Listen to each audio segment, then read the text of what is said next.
You're listening ad-free on Amazon Music. The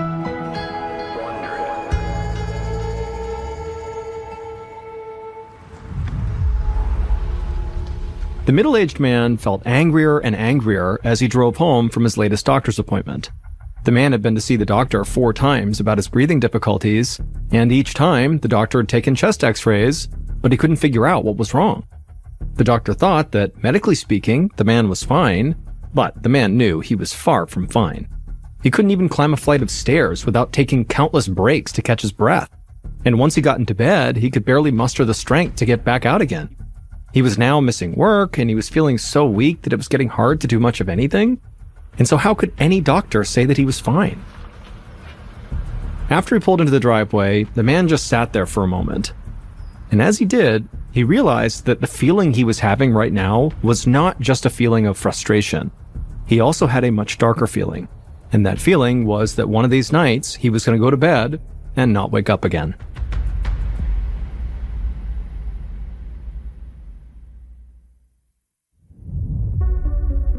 From Mrballen Studios and Wondery, I'm Mr. Ballen, and this is Mr. Ballen's Medical Mysteries, where every week we will explore a new, baffling mystery originating from the one place we all can't escape, our own bodies. If you like today's story, please attach a very active hornet's nest to the inside of the follow button's toilet bowl, and then close the lid and walk away. The world can be a scary place, especially when it comes to getting sick. You could catch a virus at the gym, you could pick up a foodborne bacteria at your local restaurant, or you could even get bit by a deadly bug out for a walk on your favorite hiking trail. I mean, there are dangers everywhere, and so sometimes it just feels safer to stay at home, safe and sound on the couch. But in this episode, you'll hear 2 stories about people who found out just how dangerous staying home can actually be. Our first story is about a man in Scotland whose house becomes a living nightmare. And our second story is about a young man in Australia who found out that just sitting on your couch can actually become a health disaster. Here is our first story called A Step Too Far. On a Saturday afternoon in August of 2016, 43-year-old Philip Mackey dragged a ladder into his bathroom. Philip and his wife Marnie were working hard to fix up their home in Aberdeenshire, Scotland.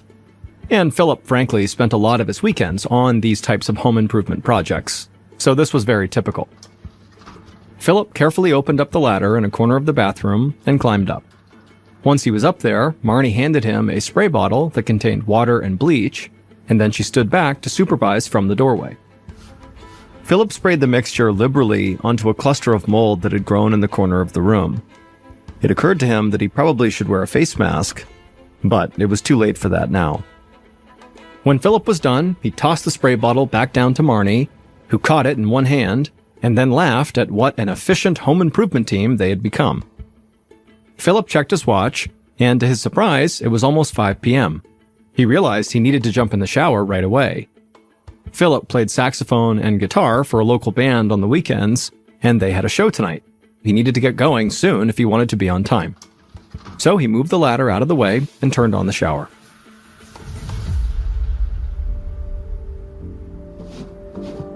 "15 minutes later, Philip toweled off and pulled some clothes out of his closet.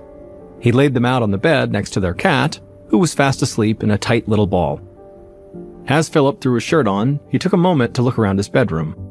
The fresh coat of paint that he and Marnie had applied to the room only a week ago made the room look so polished. They'd also hung new curtains and bought a cozy feather comforter and down pillows for the bed, and so they were really starting to turn their house into a home. Philip was now running late, so he buttoned his shirt as fast as he could as he hurried down the stairs. But when he got to the landing and reached for his jacket, he had to pause to catch his breath. Philip could feel his heart pounding. It had been a while since he'd been to the gym, but he hadn't realized he was this out of shape. He felt a little embarrassed, but he didn't have time to dwell on it. Philip was in a hurry, so he grabbed his jacket and headed out the door. By the time Philip walked into the pub down the road, his pulse was back to normal and he felt okay. The band would play a great show, but by the end of the show, Philip was once again totally out of breath. and so he decided he would just need to get more exercise because he was too young to get this winded so easily. A few days later, Philip got home from work around 5 p.m. He tossed off his jacket and bounded up the stairs to his bedroom. But once again, he felt his heart start to pound about halfway up the stairs, and he had to stop to catch his breath. Marnie appeared at the top of the landing and asked if he was okay, and Philip just shook his head and said no. But then he kind of playfully told her that, hey, I'm just totally out of shape. But one morning, 2 weeks later, Philip's problems got worse. He was walking up the stairs very slowly, trying not to spill his cup of coffee, and he had only made it up to the third step when his vision became blurry and he suddenly felt very dizzy, and so Philip gripped the railing to keep from falling. Then Philip began to feel breathless, and so instinctively he just sat down and put his coffee down, and he hung his head between his knees for a few minutes until the dizziness passed. And then finally, when Philip was feeling normal again, but still just sitting there on the stairs, Philip was terrified, and so he rushed downstairs, he grabbed his phone, and he called the doctor to make an appointment. Later that week, Philip was sitting in his doctor's office. He had been coming to this general practitioner for years, and Philip trusted that he'd be able to help him. His doctor sat across from him on a stool, listening as Philip listed off his symptoms: shortness of breath, pounding heart, and dizzy spells. The doctor nodded and told Philip that he most likely had a lower respiratory infection. He said there'd been a virus going around recently, and a lot of his patients had chest congestion. He was going to run some blood tests as well, just to be sure it wasn't anything serious. But in the meantime, the doctor said he would put Philip on antibiotics for a few days, which should help Philip feel like himself again. Philip thanked the doctor and then drove straight to the pharmacy to pick up the antibiotics. And by the next afternoon, Philip was starting to feel like he had some energy again. Also, his blood tests had come back clean, and so it seemed like the antibiotics were working.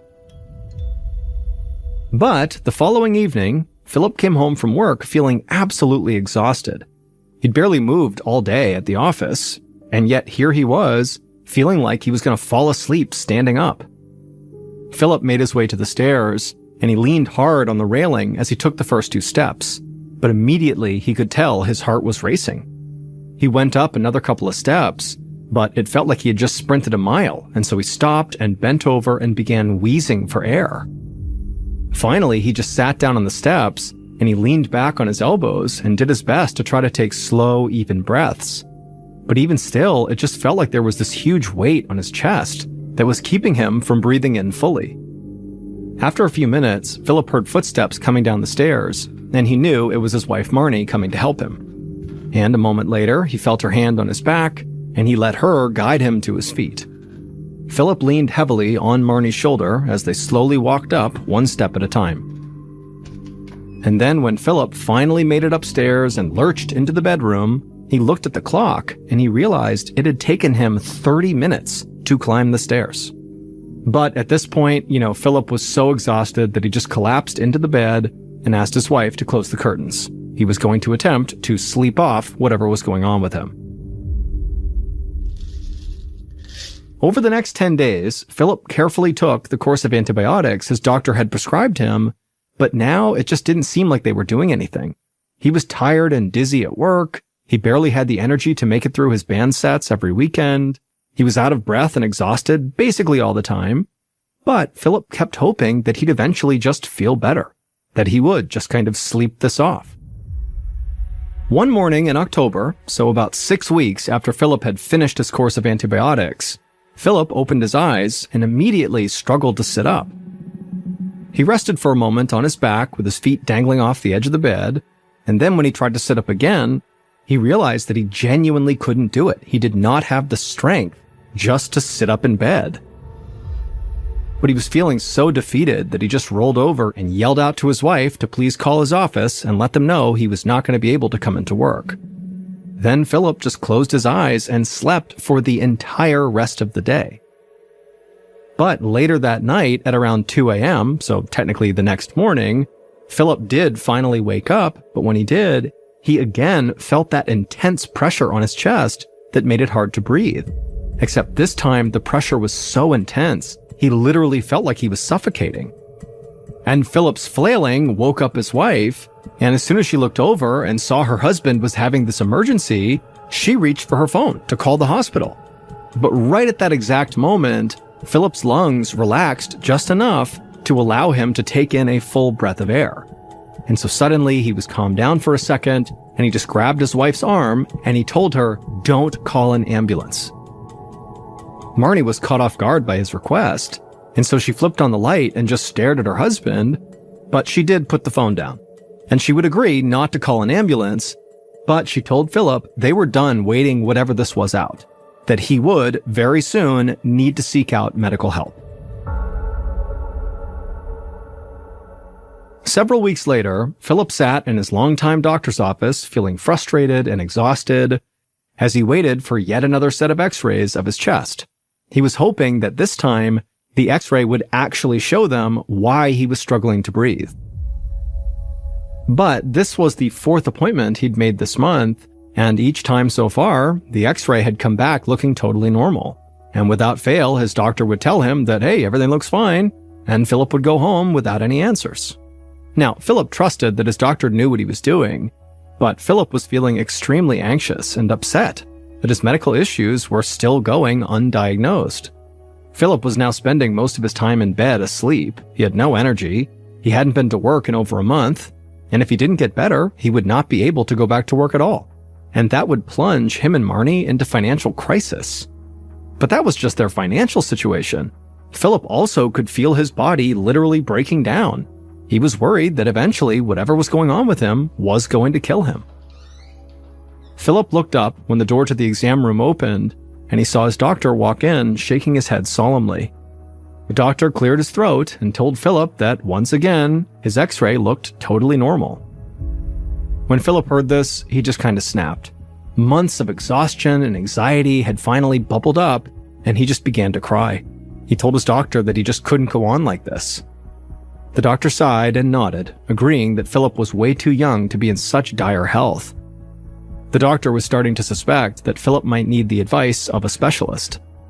There was a nearby clinic that specialized in urgent respiratory conditions, and the doctor promised he would call them ASAP. Philip thanked the doctor, but truthfully, he was skeptical about whether the specialist could actually help. But at the same time, he welcomed a new perspective because he was starting to give up hope.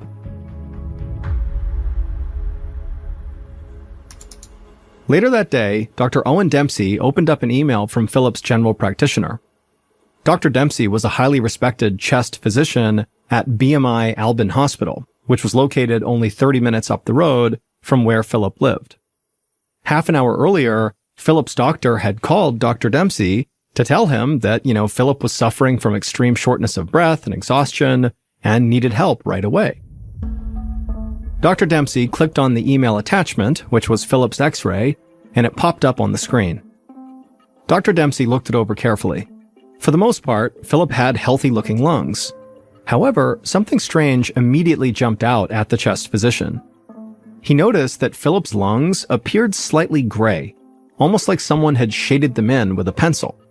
Now, Dr. Dempsey could understand why Philip's doctor had said that everything looked normal. The grayness was actually so faint that at first, he actually thought it was a defect in the x-ray film. And so, Dr. Dempsey could clearly see why Philip's doctor had said the x-rays looked normal, because they basically did. But with Dr. Dempsey's deep knowledge of the human chest, he knew that Philip's lungs were not normal at all.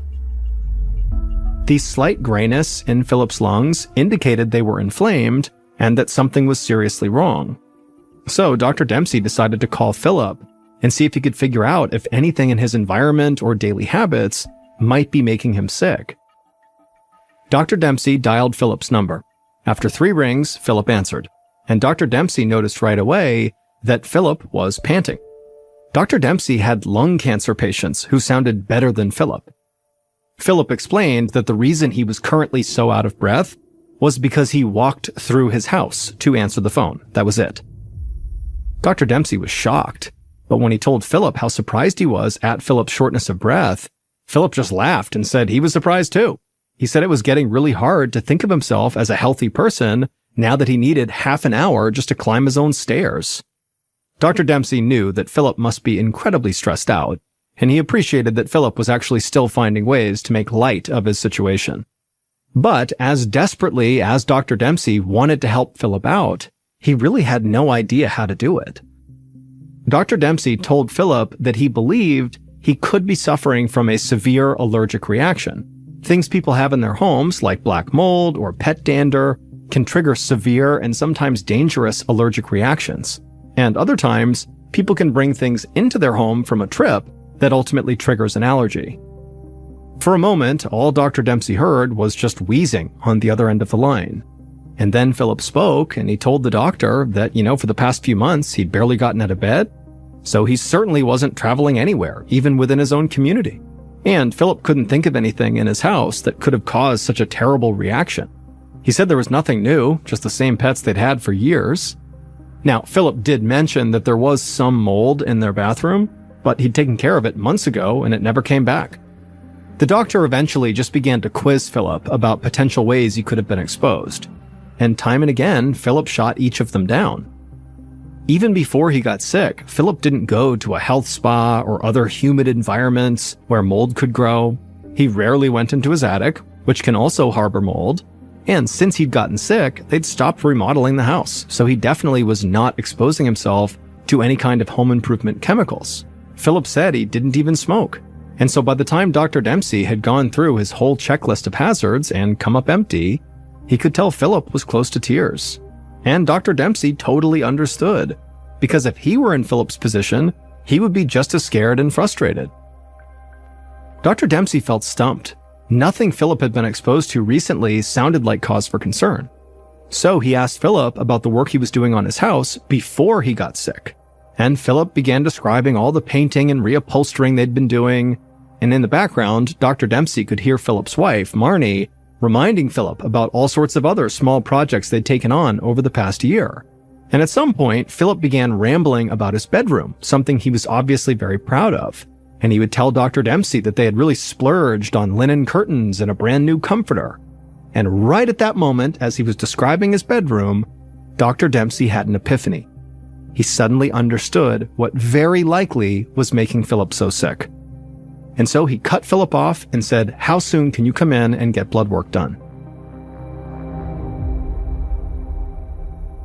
A few days later, Philip and Marnie sat in Dr. Dempsey's office as they went over the results of Philip's recent blood work. Dr. Dempsey smiled at them and reassured them that he did finally have a diagnosis. Dr. Dempsey explained that, generally speaking, people do not suddenly become allergic to things that they're exposed to regularly, things like pets. And even if Philip did inhale that mold in the bathroom when he was doing those home renovations, his illness should have gone away when he was no longer exposed to the mold. But when Philip told Dr. Dempsey on that phone call that he and his wife were really excited about the changes they had made to their bedroom and they had splurged on the linens and the comforter on their bed, that is what tipped Dr. Dempsey off that potentially Philip could be suffering from a very specific and very rare disease. And it would turn out Dr. Dempsey's hunch was correct. Philip's blood tests had revealed that he was having a severe allergic reaction to bird feathers. This is known as hypersensitivity pneumonitis. But not feathers from a pet bird or birds in the yard. When Philip and Marnie redid their bedroom, they'd replaced their synthetic comforter and pillows with more expensive ones that were filled with feathers. Philip was allergic to the bed that he'd been laying in for months. That's why he kept getting sicker and sicker and sicker. The doctor explained that this very strange disease is quite rare, but it is so often triggered by people's bedding that medical professionals sometimes refer to this disease as feather duvet lung disease. Duvet is another word for comforter. Although Philip had never been bothered by feathers before, Dr. Dempsey told him that symptoms of hypersensitivity pneumonitis can develop quickly and worsen as time goes by. Without treatment, hypersensitivity pneumonitis can cause permanent damage to the lungs. But thankfully, Dr. Dempsey assured him that they had caught the disease in time. Dr. Dempsey prescribed Philip steroids, and Philip got rid of the feather comforter and pillows. Within 2 days, Philip was already feeling better.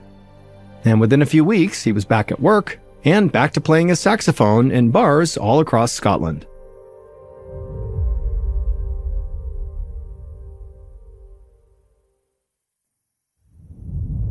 And now for our second story, which is called Dying of Boredom.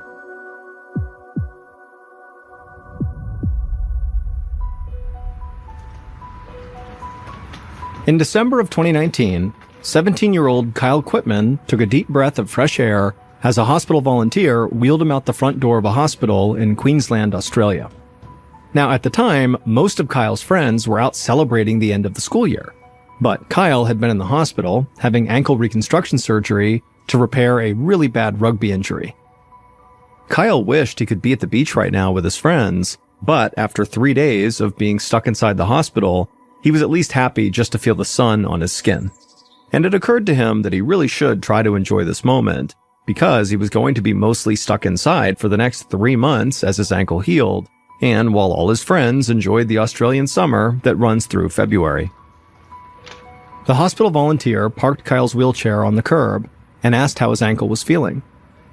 Kyle could feel it throb inside his cast, and he admitted that it was actually pretty tender. But a moment later, he saw his dad's car come around the corner, and suddenly he forgot all about the pain. All Kyle wanted was just to go home with his dad. Kyle's dad hopped out of the car and helped Kyle out of his wheelchair. Kyle's legs were a little shaky after 3 days on his back, but he leaned on his dad and managed to limp his way to the front passenger seat. Then off they went. The minute Kyle hobbled into his home, he could see that his mother had been carefully preparing for his arrival. She made the couch in the living room as inviting as possible, complete with fluffy pillows and his favorite blanket. There was a TV tray set up next to the couch with the TV remote, his gaming controllers, and a little bowl of candy sitting on it. Kyle smiled at all the amazing comforts his mother had assembled, but at the same time he sort of frowned because this was also where he knew he would be spending basically all of his time for the next 12 weeks, and as nice as it was, it felt pretty cramped. But in the end, Kyle just collapsed onto the couch, grabbed a controller, and started gaming.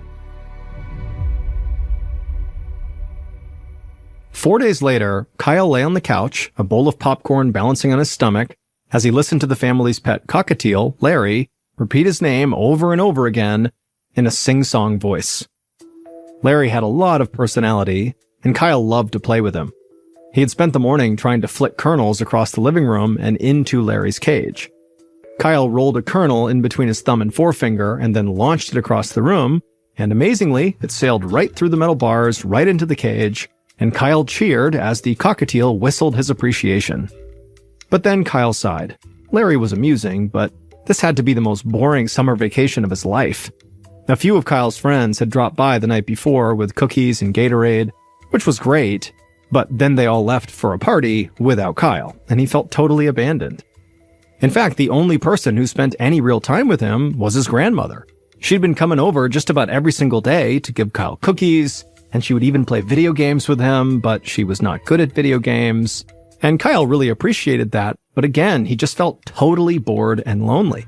But perhaps the worst part of what Kyle was calling his, quote, couch arrest was that he still had 77 more days of being stuck in here with nothing to do except wait for his ankle to heal. So, frustrated, Kyle grabbed another kernel and launched it into Larry's cage. A moment later, Kyle heard the garage door opening, and he knew that meant his mother was back with his 14-year-old brother, Dylan, and 2 of his friends. Within seconds, 3 14-year-olds zoomed past Kyle as he sat there on the couch, and they raced out to the indoor pool that was separated from the living room by a sliding glass door. Kyle huffed and sarcastically called after them to have fun, but he didn't need to worry. All 3 teens jumped into the pool and began roughhousing, splashing water, and having a great time. Kyle's mom, Sherry, came into the living room right behind the kids, carrying a few grocery bags. As Dylan and his friends shouted and splashed around in the background, Kyle's mother told him that she was so sorry he couldn't be outside this summer. Then Kyle watched as his mother opened Larry the cockatiel's cage and set the bird on the floor for his daily walk around the living room.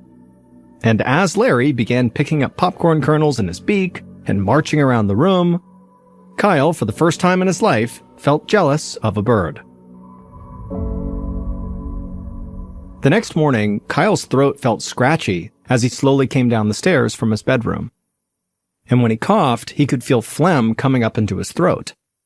As if Kyle didn't have enough problems, now he realized that he must have caught a cold from Dylan or one of his friends who came over the day before. But luckily, Kyle's mother was basically a mind reader, because moments later, she came rushing into the living room where Kyle was, and she set a few throat lozenges down next to him. She told him she'd had a cough too the week before, and she promised Kyle that his cold would likely clear up in just a day or two. 3 days later, in mid-December, Kyle was sitting on the couch as usual playing video games. He had just won a match in his favorite fighting game when he started coughing. But this time he was coughing really hard. He tried to steady his breathing, but he was hacking so much that he felt like he was fighting just to get air. Kyle wondered if maybe he was hunched over too much and kind of compressing his diaphragm. So he sat up for a minute and then just lay down on his back. But even then, he still couldn't get a full breath, and in fact, it felt like he had just run up a flight of stairs. Eventually, Kyle did get his breathing under control, but those few panicky minutes really rattled him. Later that afternoon, Kyle was laying on his back with Larry the cockatiel on his chest. Kyle was petting the bird when he felt himself struggling to breathe again. Larry fluttered to the ground as Kyle doubled over in another coughing fit. After a moment, Kyle heard footsteps coming swiftly toward the living room, and he knew his mom had heard him coughing. Moments later, Kyle's mom came flying into the room, and she put the back of her hand against Kyle's forehead, and she said he was burning up. She wondered aloud if Kyle maybe had an infection or some other complication from his surgery. Then she told Kyle that if he wasn't feeling better in the morning, they were going back to the hospital. And sure enough, by the following morning, Kyle was much worse. His stomach felt upset and his sheets were damp with sweat. His head was pounding so hard that he couldn't even open his eyes. He called out for his mom and cracked his eyelid just enough to see her come into the room. Kyle asked her for some aspirin, but Sherry thought he needed more help than that. She was going to stick to her guns and take him back to the hospital. About an hour later, Kyle laid back on the table in an examination room, his hands over his face to block the overhead light from hitting his super sensitive eyes. A doctor looked over Kyle's chart and asked if he had traveled recently or been exposed to anyone who was sick. Kyle scoffed at the idea he had been traveling anywhere and told the doctor that he hadn't left the house for 10 days. But Kyle had to admit he had been around some sick people. His brother had been out and about with friends constantly, and he had come home with a cough just last week. Kyle's mom also chimed in and said she too had a cough last week, and in fact, now that she thought about it, she'd had a cough on and off quite a bit lately. But Sherry assumed she must have gotten it from Kyle's grandmother, who'd had a cold for weeks, and she came over all the time to visit. The doctor nodded and said that it was possible that Kyle had caught the same bug that had made other family members sick. But for some reason, Kyle's symptoms seemed to be much worse than anyone else's. The doctor asked Kyle to sit up, and once he had, he pressed his stethoscope to Kyle's back. Kyle tried to breathe deeply, but he felt like there was rattling in his chest, and it was hard to fully fill his lungs with air. After listening for a minute, the doctor stepped back, frowning. He looked at Kyle, and then he looked over at Kyle's mother, and then he told them that he heard crackling in Kyle's lungs, which indicated he very likely had a fluid buildup in his chest. He told them this was extremely unusual, especially for a healthy 17-year-old with no history of respiratory issues. So whatever was making Kyle sick, it had to be serious. Kyle just stared at the doctor in disbelief, and then between his ragged breaths, he asked the doctor if he was going to be okay. The doctor told Kyle not to panic, but they would have to run a whole battery of tests to figure out what was going on with him. The doctor said it was possible that Kyle had an autoimmune disease like lupus. However, the doctor thought it was far more likely that Kyle was suffering from some kind of infection. So the doctor said he was going to send an occupational hygienist to the Quitman's home to see if there was something in their environment that was making Kyle sick. Meanwhile, Kyle would need to spend the night at the hospital for testing. As Kyle listened to the scary-sounding things the doctor was saying, he found it very difficult to stay calm. If there was something deadly hidden in the Quitman residence, he knew he'd been breathing it in for 24 hours a day, non-stop for over a week. And the rest of his family could also be in serious danger too. The next morning, Kyle woke up in his hospital bed trying not to move for fear that he would set off another coughing fit. Even though he was exhausted, he couldn't sleep the night before. Between the intense pain in his chest and the fear of what might be wrong with him, it had been very hard to relax. As he watched the TV to distract himself, his doctor gently knocked on the door frame and came inside. He told Kyle that he had some good news and bad news. The good news was, so far, all of Kyle's tests had come back negative, which ruled out an autoimmune disorder and a host of other diseases. But the bad news was, the occupational hygienist had found some possible causes for what was making Kyle sick. There were traces of mold in the Quitman's house, and the hygienist was also concerned about the family's pet cockatiel, Larry. Birds could carry all sorts of diseases, and their feathers could also set off severe respiratory issues, like what was happening to Kyle right now. When Kyle heard this, he just put his hands over his face and he groaned. He had most likely been breathing in that mold around the clock, and Larry the cockatiel had been keeping him company the entire time. Kyle asked the doctor if they'd have to get rid of their beloved bird in order to get better. The doctor shrugged and said he couldn't be sure yet. To find out what was actually infecting Kyle's lungs, they would have to insert a tube into Kyle's lungs to take a sample of the fluids. The doctor told him that that procedure is called a bronchoalveolar lavage, and when he said that, Kyle's eyes widened. Any procedure with a name that complicated had to be painful. But the doctor smiled when he saw Kyle's reaction, and he reassured him that he'd be asleep for the whole 2-hour procedure and he wouldn't feel a thing. Kyle was relieved. Now he just hoped that this test would get him the answers that he needed. Later that day, Kyle was back in his hospital room, still a bit groggy from the anesthesia from the procedure. But when the doctor came in, Kyle was aware enough to notice the very serious look on his doctor's face. The doctor said that, once again, he had good news and bad news. He said the good news was they found what was making Kyle sick, but it was not mold or Larry the cockatiel. For a moment, Kyle felt really happy that his beloved pet would not have to be exiled from the family home. But then the doctor told him the bad news. Kyle's lungs were infected with a toxic bacteria called Mycobacterium intracellular, which can be extremely dangerous. If left untreated, it could permanently damage his breathing and even cause heart failure. Before Kyle could freak out, the doctor said he was pretty sure they'd caught it early enough to avoid any serious health damage for Kyle and his family. But the Quitmans would not be safe until the source of this bacteria was located, and so the hygienist was heading back to Kyle's house right now to collect more samples. The next morning, Kyle's entire family gathered around his hospital bed while the doctor went over the hygienist's findings. The air and water samples that the hygienist had collected confirmed that the danger was coming from an unexpected place: the Quitman's indoor pool. The pool water was full of the same bacteria doctors found in Kyle's lungs, and every time people splashed around in the water, they were inadvertently spreading the bacteria up into the air. Kyle had gotten sick because he had been breathing in the unsanitary pool water. Kyle and his family would soon learn that this bacteria had been growing in their pool for months, basically right after they had switched to a different filtration system. So the entire family had been breathing in this bacteria, but Kyle got much sicker than everybody else because he was laid up on the couch right next to the pool room for 2 weeks, just sitting there breathing in that filth day in and day out. Kyle's unusual condition is known as hot tub lung, since most people get it from breathing in humid hot tub water. Kyle's family immediately had their pool deep cleaned, and they also installed a new filtration system. And pretty quickly they all recovered and went back to their normal lives. But 2 years after the ordeal, the entire Quitman family went to a follow-up doctor's appointment and realized they had actually suffered permanent injury from their run-in with hot tub lung.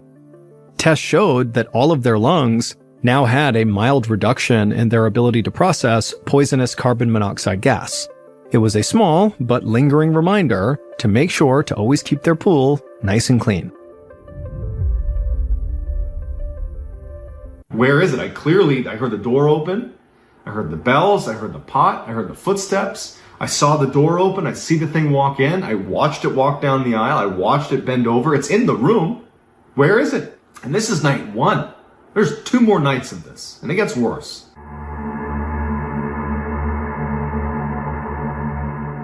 When I was 16 years old, I was an avid snowboarder. Starting from the time I was like 12 years old, I used to always go snowboarding with the same 2 guys, my 2 very close friends, Wolf and Nick. Every winter, me, Nick, and Wolf would go up to Nick's family's cabin that was up in the White Mountains in New Hampshire. Just snowboard, and it was great. Every time we went up to this cabin in New Hampshire, it would be me, Wolf, Nick, and then Nick's mom and dad. Unexpectedly, leading into my 16-year-old winter, Nick's father passed away. We were actually planning on going on a trip to the mountains that winter.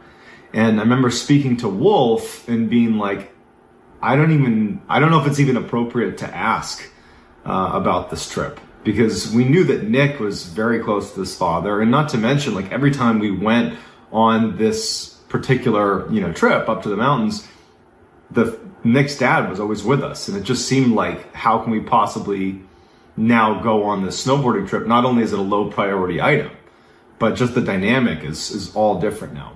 Nick called us and was like, hey, so we are still going to do the snowboarding trip to the cabin in New Hampshire.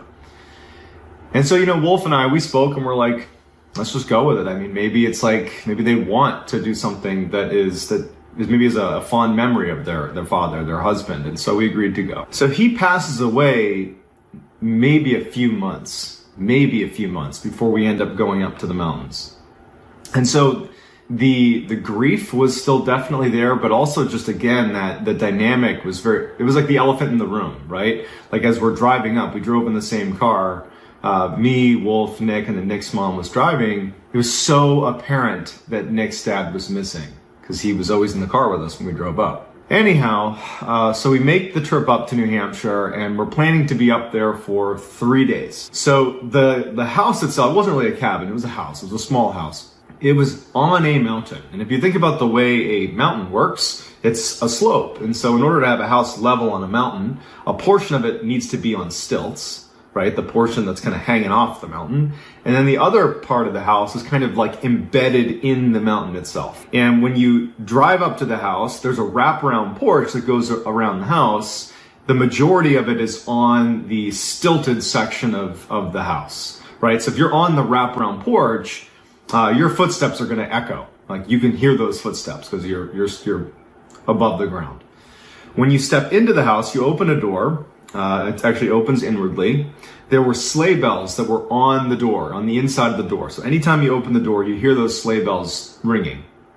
And as soon as you step foot into the house, if you took one step into the house, right? So you step on the wraparound porch, you open the door, sleigh bells ring. When you step into the house, your right foot would be in the kitchen. You'd be standing on linoleum. And your left foot would be on shag carpet, which is like the dining room. And that's the way the house is laid out. As soon as you walk in, kitchen on your right, dining room on your left. And if you keep walking, you're going to enter into this living room. And if you turned around in the living room and looked up, you would see a lofted second floor. If you walk into the house, again, your right foot's in the kitchen, your left foot's in the dining room, and you walked as if you were going into that living space, but stopped about halfway across the house, you could look to your right and there'd be one hallway. There's only one hallway. It's a small house. And this hallway is bringing you, call it, into the mountain. If you think about, again, the layout of the house, you have a portion of the house that's sitting in the mountain and a portion of the house that's on stilts. Well, this hallway leads into the section of the house that's in the mountain. And if you go down this hallway and it turns left, it's a short little hallway, it brings you to one room. And that room is where me, Nick, and Wolf would stay every time we went snowboarding at this mountain. That room, if you go into it, it's a corner-fed room. You open the door, and immediately to your right is a bunk bed. I would always sleep on the bottom bunk, and Wolf would sleep on the top bunk. Our feet would be closest to the door. In the center of the room, with the remaining space, because this is not a big room, there was like a queen size bed. It was like a slightly larger bed that sat basically in all of the free space that was left over in the room. It was sitting right in the middle of the room, and that's where Nick would sleep. So basically the room was completely packed with 3 places to sleep and really not much else. There was a very small space between the queen size bed and the bunk bed, so you could walk between those two, but that was about it. So that layout's very important, and you'll see why. We snowboard for the day, we come back to the cabin, and me, Nick, and Wolf decide we're gonna crash super early and get up early and have a full day of riding ahead of us, because we're avid snowboarders. So we go to our room, the one that's kind of, you go down that hallway and you get to the room I just described. We planned on going to bed early, but we were excited, and so we stayed up gaming for a bit.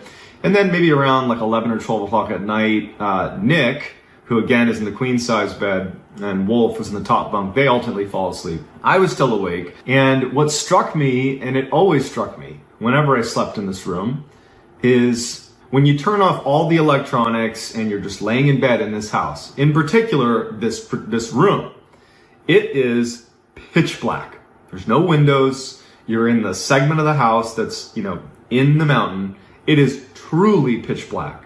Not to mention the house itself, there weren't really any neighbors nearby, because this house, Nick's family had purchased it a while ago when this used to be an active ski resort, the mountain itself that it was on. But it wasn't anymore, and most people that were living there had left and sold their property. But a few people had decided to stay, and so Nick's family was one of them. So they had this cabin on an abandoned ski resort. There was virtually no streetlights, there's virtually no neighbors, and so at night, when you're laying in this room, like I was this night, you're really struck by just how dark and quiet it is. I mean, basically no white noise, silence and pitch black. And so I'm laying there, and one other detail that needs to be brought up before we get into what actually happens. So Nick had 2 much older brothers. They were in their 30s, and we're 16 years old. And we were expecting one of them, we didn't know which, to swing by the house at some point over the next few days. That's what Nick's mom had said. Nick had kind of reiterated it. And I think that Wolf and I understood that, now that Nick's father was gone, that they were just kind of trying to find a way to fill the void that was left from the father passing. And so we were expecting over the course of that weekend for someone, one of the 2 brothers, to come to this house and stay with us for a night or whatever it was. I had never met either of these 2 brothers. I knew they existed, but I had never met them before. But somewhere in the back of my mind, I know that probably one of them is going to show up at some point, maybe tonight, maybe tomorrow, whenever it is. Man, it's giving me goosebumps just thinking about this. So that night, as I'm laying in bed, I'm thinking about how dark and quiet it is. I remember the only light in the room was the digital clock, the little red digital clock, and it was like a beacon in the light. And that doesn't emit much light, but when it's pure darkness, it does. And I just could not fall asleep. I remember I got to a place where I started counting how many hours of sleep I might get if I fell asleep right then and there, which is never a good sign. That means you're not close to sleeping. If you're like, okay, if I fell asleep now, I'll get 3 hours and 22 minutes of sleep, right? Like that's where I was at mentally. At some point, I think it was around 3 a.m, I remember looking at the clock and thinking, wow, it's gotten so late. I'm still awake. I hear footsteps on the wraparound porch. In a situation where, as I'm telling it, you're going to think, how did you not raise, a red flag immediately? In real time, in real life, your brain goes to great measures to convince you that everything is okay. It really takes an enormous amount of anomalies to stack up for your brain to say something's wrong. And so that's what happened in this first night. I hear footsteps on the wraparound porch, and I immediately assume, even though we're talking, it's like 3 a.m, I just assume that it's got to be one of Nick's brothers arriving to be a part of this weekend getaway. So I really actually didn't think anything of it. I actually just thought, well, when he comes in the house, if he happens to come in here to check on us, I'll just pretend to be asleep in case, he were to see that I was awake. I don't want to have a conversation with him. Number 1, it's 3 a.m. Number 2, I don't know the guy. I'm just going to pretend to be asleep. So that's all I'm thinking about. Not worried, not scared, not anything. Footsteps on the wraparound porch. And then the door opens, and I can hear the sleigh bells that are on the door itself. I can hear those chime as the door opens. Again, no part of me is concerned about this. I'm thinking it's a little bit weird that they're arriving at 3 a.m.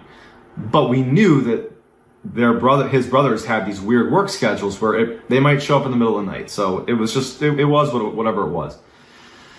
Sleigh bells ring, and then I hear what sounds like a pot, like a kitchen pot, fall and hit the linoleum floor in the kitchen. And I remember just the sound stood out to me. It just seemed like this person's kind of making a bit of a commotion in the middle of the night here. And the door didn't shut. And I noticed that. I figured they were maybe bringing their stuff in, right? They're offloading some stuff. And they're leaving the door open. Oh, this is... Just thinking about this, it's really making me feel uncomfortable.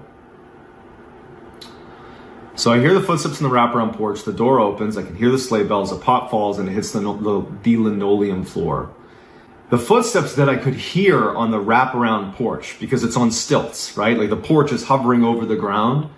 You can hear those footsteps. Well, when these footsteps continued into the house, where you're on a concrete slab, and there should be no sound, like I shouldn't hear echoing footsteps. It sounded like it was on the wraparound porch still, but the noise was getting closer to me. So it was like the footsteps sounded totally natural out on the wraparound porch, but once they were in the house, it didn't really make any sense that I could hear them as if the footsteps were standing on something that was suspended off the ground. But it wasn't. You're in the house on a concrete slab. And so I hear these footsteps. The door hasn't shut. The front door is wide open. We're in the middle of winter here. We're in the middle of nowhere too. And I'm thinking about that, but I'm still thinking it's got to be Nick's brother, one of Nick's brothers. The footsteps continue through the house. And they stop about halfway through the house. If you open that door and walk halfway through the house. And then the footsteps began to walk down the hallway towards our room. So they come down the hall. And they get right outside the door, which is shut. The door to our room is shut. And I'm sitting there. Again, my feet are closest to the door. It's pitch black in the room, minus the, digital clock.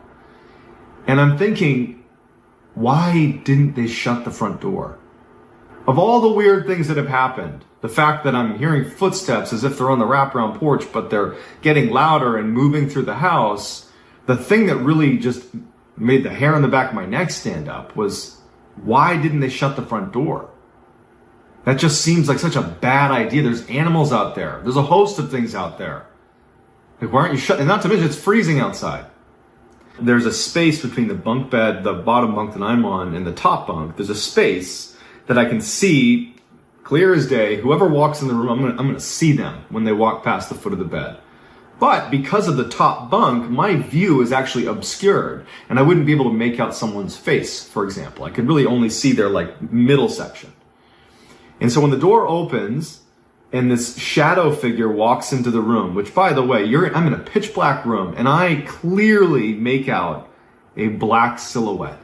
This thing walks into the room, and it's obscured, so I wouldn't have been able to see its head or upper body anyways, but its hips are so high that I can't even really see those. Those are at the level that I would expect someone's upper body or head to be at. Meaning, this figure that's walked in, its legs are extremely long, and so if it was proportionally the size of a human, you're talking about maybe a 10-foot tall person, but we're in a space that is not a 10-foot high ceiling.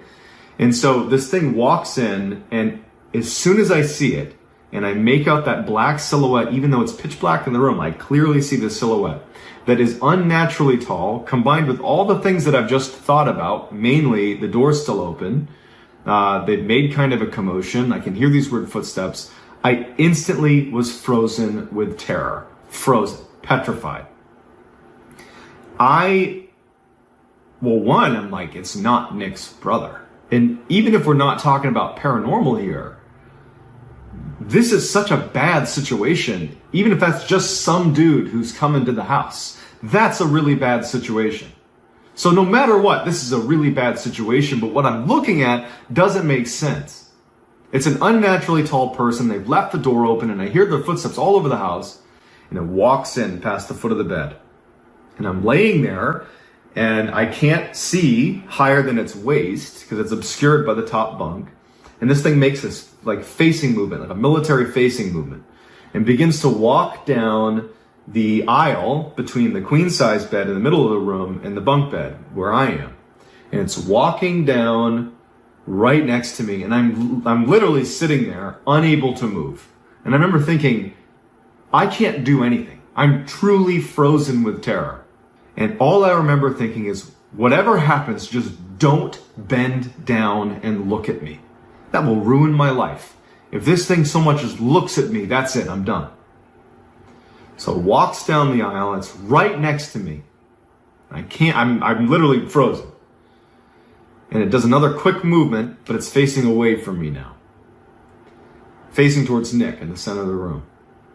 And it bows onto and then down through Nick's bed and disappears. In a movie, as soon as the ghost disappears into the floor, whoever's hiding would make a run for it. In real life, there's no such thing as ghosts. There's no such thing as people disappearing into the ground. So I'm expecting this thing to just get back up again. I couldn't understand that it was, what, did it disappear into the bed? That's not possible. Where is it? I heard the door open. I heard the bells. I heard the pot. I heard the footsteps. I saw the door open. I see the thing walk in. I watched it walk down the aisle. I watched it bend over. It's in the room. Where is it? And for hours, all night, I laid there absolutely petrified, expecting this thing to come back up and just look at me. That was my biggest fear, is whatever this thing was, I did not want it to look at me. So that was the worst. I'm laying there frozen. I can only move my eyes all night. Finally, I hear Nick's mom out in the living room making coffee. This was probably like 5, 6 in the morning. And it was like the first time that I'm like, okay, I'm safe now. Even if it's in the room, I'm safe to just go because I can hear someone out there. And I can hear her speaking. I knew it was her. And so I go right out there. And now you got to understand that even though this was a horrible situation that I still can't really explain, I know that she has just lost her husband. And so the idea of approaching this subject, which effectively is going to turn into ghosts, right? I've never had a paranormal experience before this. I've never had a paranormal experience since, right? Like I'm more or less a skeptic, and I'm going to go out there and I'm going to start talking about ghosts to the woman who's recently bereaved. It just felt really inappropriate. And so I was really struggling with how I wanted to communicate what happened. And so I went to the table, she got me a cup of coffee, and and we know each other well, she knows me well. And she definitely picked up that something was wrong, but didn't really ask anything yet. She was just kind of puzzling, like kind of sizing me up a little bit. And the only thing I could think to do was to just ask, hey, did either of your two sons, Nick's older two brothers, did they stop by at any point last night? Did they stop by? And she's like, no. And I'm sitting there like, okay. And I'm just like, I must have had a reaction that was obvious to her. And she just goes, I heard my husband here last night too. And, that made it a lot worse. Because on the one hand, you have a situation where she is confirming something that part of me hopes is a bad dream. Number two, she's now saying it's her husband. And so I intuitively assumed that she has somehow figured out what I'm stressed about, that probably isn't real. And because she's grieving, she's created a story where her husband is now in the house, looking over us. I really believed that she didn't hear anything. That she just somehow understood that I had this weird feeling, and she'd turned it into my husband's in the house. And I just couldn't ask any more questions at that point. I felt like I had set her up for this awkward exchange. I felt really bad that like that was the discussion we were having. I also thought like, if that's true, I don't want to have this conversation. Like I really was just dumbfounded on what to do in this situation.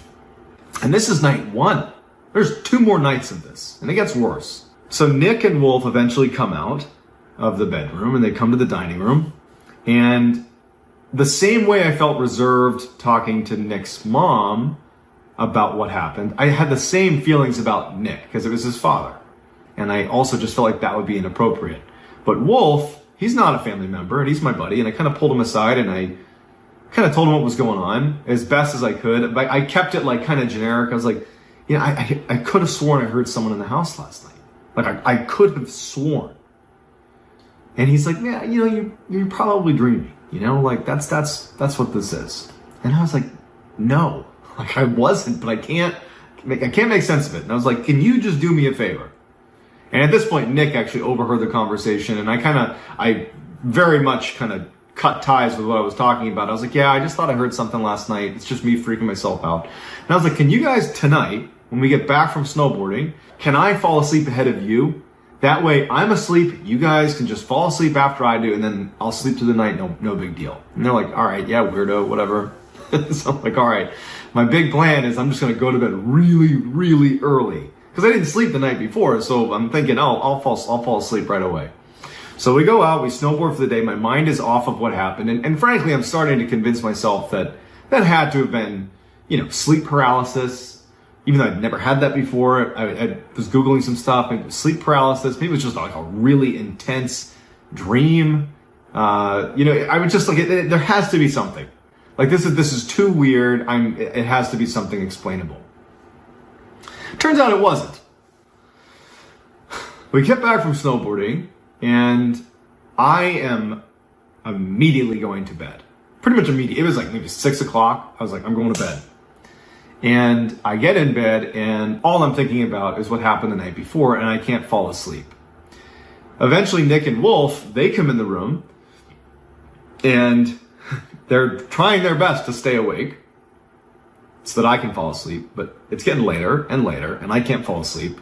And now I'm back to that like, okay, if I fall asleep now, I get 6 hours of sleep. And they finally just said, hey man, I'm tired, I'm going to bed. So they both fall asleep and I'm awake. And I was so upset with myself. Like, you screwed yourself. Why didn't you just fall asleep, you dummy? And I remember the only thing that I did that really made this real, looking back at it, is I put a knife, like a kitchen knife or something, in the springs above me. So I'm in the bottom bunk, like basically right under the top bunk, I put a knife in there.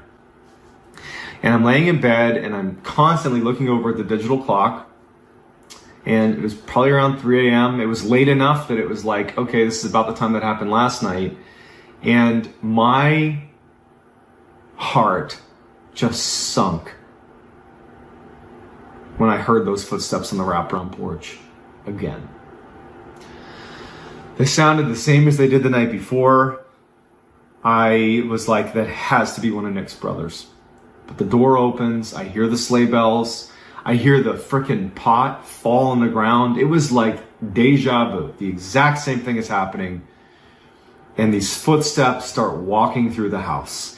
And again, referencing how movies would portray this, you know, the person who's me in the movie is like, okay, I'm gonna get this knife and I'm gonna position myself over here because I know what's gonna happen and I'm gonna protect myself. In real life, I'm like, this thing's gonna be in my room, potentially. It happened last night. It's apparently happening again. Please, for the love of God, don't bow into me the way it bowed into the floor the night before. Don't look at me. It will ruin my life if some entity just engages with me, just looks at me. That will ruin my life. This thing walks down the hall, and I hear those footsteps coming down the hall. And just pretend for a second, forget the paranormal aspect. Pretend it's the middle of the night in the middle of nowhere. And a stranger is walking around your house. That alone is horrifying. The footsteps come right outside the door, and I'm looking at the knife that's right underneath the bed. And I'm petrified. I cannot move. I'm drenched in sweat. Just from the few seconds that it's taken this thing to go from the door to the front of my bedroom. Because I know what's happening again. It's happening again. I'm not crazy. It's just happening again. What the F is this? And I'm petrified. I can't reach. I'm so worried about making any noise that would alert this thing that I'm here. That I can only move my eyes. And I remember even thinking that I shouldn't move my eyes too quickly because it might hear that. Like, this is a primal level of fear. The door opens. It walks into the room, goes right past the foot of my bed, and I'm, again, petrified. And it walks down, after making its facing movement, it walks down the aisle between me and Nick.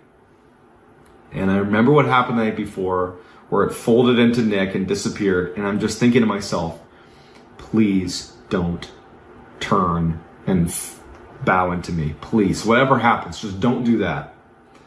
So it turns away from me and does the same thing it did the night before, folds onto Nick and disappears into the ground. But again, even though in the movies, this would be the same thing happening, night 2, it's the same routine. It'd be like, oh, the ghost is in the floor now. I can go alert the authorities because now it's safe. In real life, I'm like, where did it go? I know this happened last night, but it still doesn't make any sense. It's in the room. It has to be. This is a real thing. It came in the room. It's somewhere. Is it under my bed? Where is it? All night, I lay there. This is the second night that I've not slept. When I heard Nick's mom out in the other room, it was like such a relief. Because I didn't give a crap at this point about being polite. I wasn't gonna try to, distance myself from the conversation around ghosts. I was gonna go out there and be like, what's wrong with this house? And so I hear her and I go right out to the living room and I tell her everything in as acute detail as I possibly can. And as I'm telling her this, her reaction didn't line up. Her reaction was not surprise, terror, confusion. It was empathy. She felt bad for me. It was sympathy. You don't understand. I'm listening, but you just don't understand what's happening. And I'm telling her every detail I can possibly muster.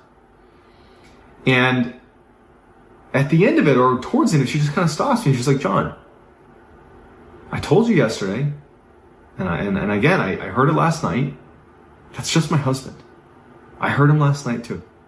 You got nothing to worry about. And I was like, no. That cannot be.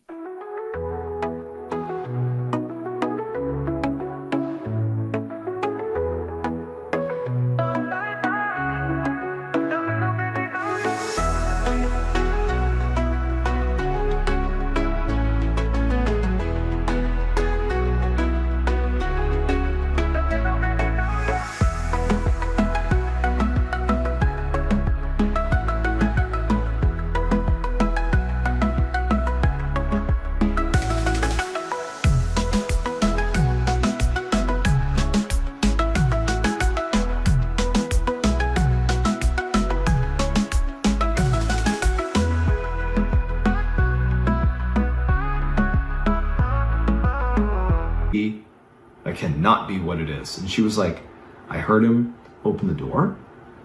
I heard the pot fall. I heard him walk through the house. I'm assuming he went into Nick's room again with you guys. And I'm like, what is happening?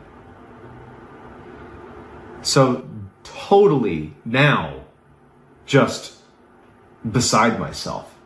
I remember I was crying actually. During this conversation, I'm just crying. Not even tears of sadness as much as just what's happening? I needed my mom. I felt so helpless. And no offense to Nick's mom, but I just felt like I was with a lunatic. How? But at the same time, she's recalling the exact same things as me. How do I put that together? I remember thinking I need to leave. I need to get out of here. I can't be here anymore. But then I thought about, like, how am I going to make this happen? Nick's mom and Wolf and Nick, they're not leaving today. And it was pretty clear that Nick's mom liked the fact that she, heard her husband walking around the cabin. She's not trying to leave. There's one more night that we're here, and I would have to tell my parents to drive, my mom or my dad, to drive to New Hampshire and come get me because I'm seeing ghosts. Like, this was a trip that I loved. I looked forward to this trip every year. It wouldn't have made any sense, and they would have been like, what's wrong with you? And I honestly was not prepared to have those conversations with my mom and dad. I was not prepared to be like, let me tell you about the ghost I saw over the past 2 days. And so I was just kind of resigned and decided to stay. In retrospect, I think I should have called my parents and been like, that's what parents are for. Like, get the hell up here. It doesn't matter why. Come get me. But it was such a confusing moment that I had no blueprint for how to handle. So I just stayed. Nick and Wolf finally get up. And I remember I made that decision as I'm sitting there thinking about what's happening, is Nick's mom is reassuring me, about her husband being in the house. And I make the decision that I'm going to stay. Nick and Wolf come out of the room, and they come over, and Wolf pretty much immediately looks at me to get a gauge on what happened. And you can see it all over my face. I've been crying. And I told them what happened. And, Nick was always kind of a stoic, and he was just unaffected, Wolf, on the other hand, was more inclined to, at a minimum, believe something was happening. He didn't know if it was a ghost or not, but he certainly understood that something's going on. And the fact that Nick's mom, as I'm explaining to Nick and Wolf what's going on, she was like reinforcing my argument. Yeah, I heard him too. I heard the door open. Yeah, I was upstairs. I heard him walk through the house. And Wolf's like, what's going on?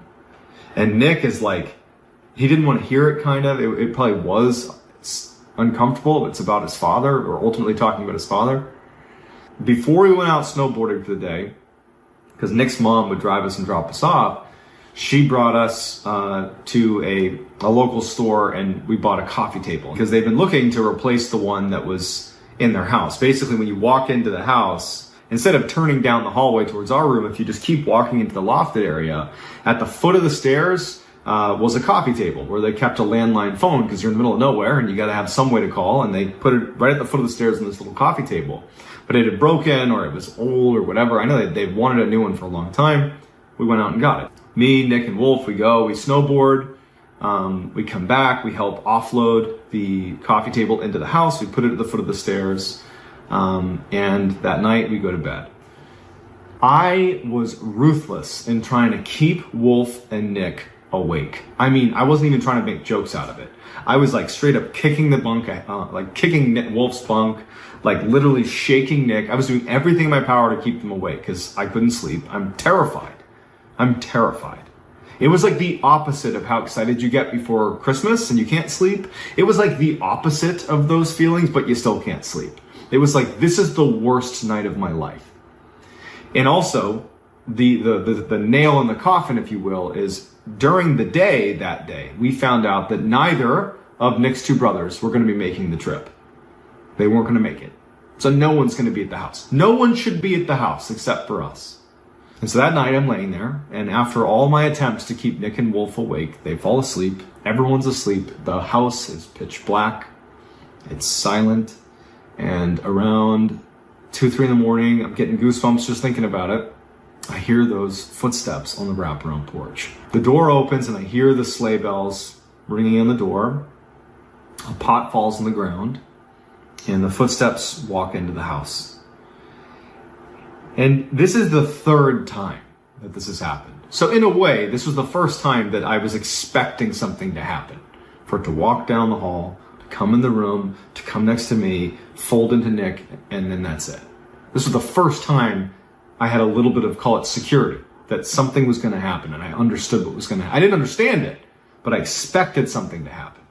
But this was not the case this night. It walked into the house. Everything was the same. It walked into the house, but instead of going down the hallway towards our room, it kept walking into the lofted area. And the lofted area from where I was laying, my foot's at the door, my head's back here, the wall straight, if I like sat up in bed and looked straight, the wall right there led into the area where this thing was. So I'm basically, if there wasn't a wall, I'd be looking dead at this thing. And I'm waiting for it to walk through the wall. As crazy as that sounds, I'm just anticipating something coming through the wall. After a long pause of it being in that lofted area, I hear it go up the steps. Listening to the creak of the steps as it goes up the steps, it makes my skin crawl. It's making me like emotional thinking about how terrifying that was. It walks up the stairs, and now it's above me. And if the past 2 nights are any example, this thing has sunk into the ground 2 nights in a row and disappeared. And so now my fear is it's going to literally come through the ceiling, through the bunk, onto me. The sound stopped when it was upstairs. Got upstairs, and that's where Nick's mom slept. She was upstairs. So I laid in bed, petrified once again. I got my stupid knife sitting in the underside of the bed above me. And hours and hours of waiting for my literal worst nightmare to come true as some entity comes through the ceiling and goes into me. Or even just if it was like onto Nick, if it came through the ceiling and if out of my peripheries I'm watching like this beast come through the ceiling and float down and into Nick. It just, all these thoughts in my head, they didn't make any sense. They were terrifying, but they were happening. I laid in bed and I couldn't fall asleep.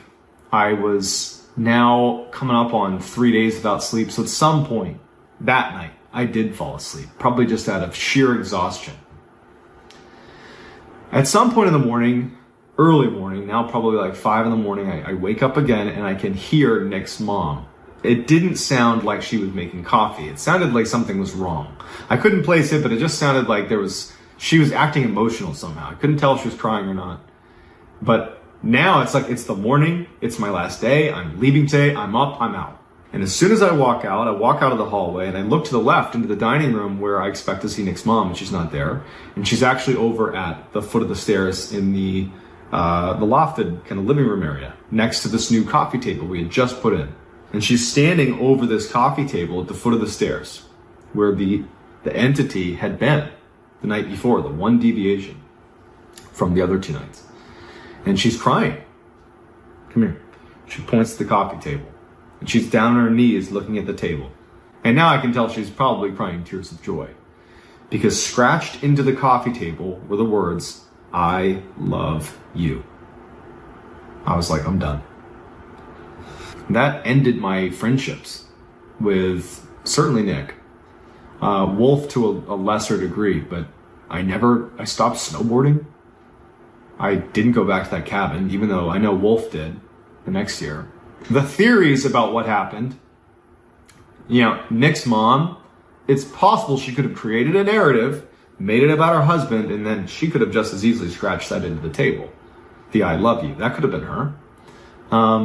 It's also possible that